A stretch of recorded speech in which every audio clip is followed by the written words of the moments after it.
Bonjour à tous. Alors aujourd'hui, je vais vous montrer comment passer d'un système Windows à un système Mac. Donc on va voir en fait les principales différences qu'il y a entre les deux systèmes, où est-ce que vous retrouvez ci et ça. Alors la première chose qu'on peut voir sur un Mac, qui n'est pas sur Windows, c'est le dock. Alors le dock, ça correspond en fait à cette grande barre sur laquelle on a tout un tas de raccourcis, des applications. Donc c'est exactement comme les raccourcis sur Windows. Si je clique dessus, ça va lancer une application. Donc par exemple, si je clique sur iTunes, hop, ça va m'ouvrir iTunes. C'est exactement le principe de base. Euh, Autre chose, le dock va en fait stocker toutes les applications qui sont actuellement enregistrées. Donc on peut voir un petit point blanc en dessous de certaines applications. Ça veut tout simplement dire qu'elles sont ouvertes, donc elles sont en fond de tâches. Donc si on les ouvre, elles sont directement là, hein. C'est comme sur Windows où on a les petits onglets dans la barre des tâches. Si vous souhaitez ouvrir une application qui n'est pas dans le dock, hein, vous allez dans le Launchpad. Alors le Launchpad, vous prenez vos doigts et vous les serrez sur le trackpad. Quand vous les serrez, ça s'affiche. Si vous les écartez, ça s'enlève. Donc on rapproche et on a l'ensemble des applications qui sont actuellement enregistrées sur le Mac. Donc si par exemple j'en ouvre une qui n'est pas dans le dock, celle-ci, hop, elle s'ouvre sur le côté avec un petit point blanc en dessous pour nous dire qu'elle est déjà ouverte et qu'elle est prête à être utilisée. Autre chose à voir entre Mac et Windows, si vous avez l'habitude de faire du traitement de texte et que vous avez l'habitude de faire des copier-coller sur Windows et avec le clavier, sur Mac c'est le même principe, sauf qu'il faut utiliser la touche commande au lieu de la touche contrôle.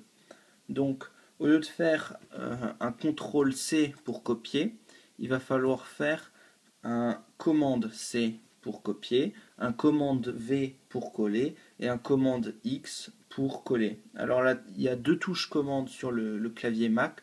Ce sont les deux touches qui sont autour de la barre espace. Donc c'est vraiment très facile, il n'y a aucun souci, on s'y fait très vite. Si vous souhaitez accéder aux préférences de votre système, alors sur Windows, on a l'habitude de passer dans Démarrer, puis panneau de configuration, et à peu près ensuite on doit un peu chercher ce qu'on veut faire. Là sur Mac, on va dans le menu de la pomme et on clique directement sur Préférences système. Et là, on a un menu avec les réglages moniteur, les réglages clavier, souris, écran. Si vous souhaitez faire un peu d'économie d'énergie en baissant la luminosité, etc., etc. Les notifications, enfin vous avez tout un tas de réglages, donc c'est ici que vous les faites.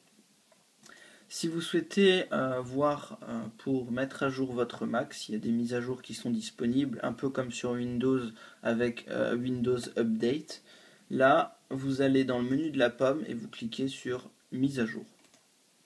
Et là, il va automatiquement chercher s'il y a des mises à jour qui sont disponibles. Donc voilà, là il est en train de les rechercher. S'il y en a, il va vous les indiquer et vous n'aurez plus qu'à cliquer sur installer pour qu'elle s'installe.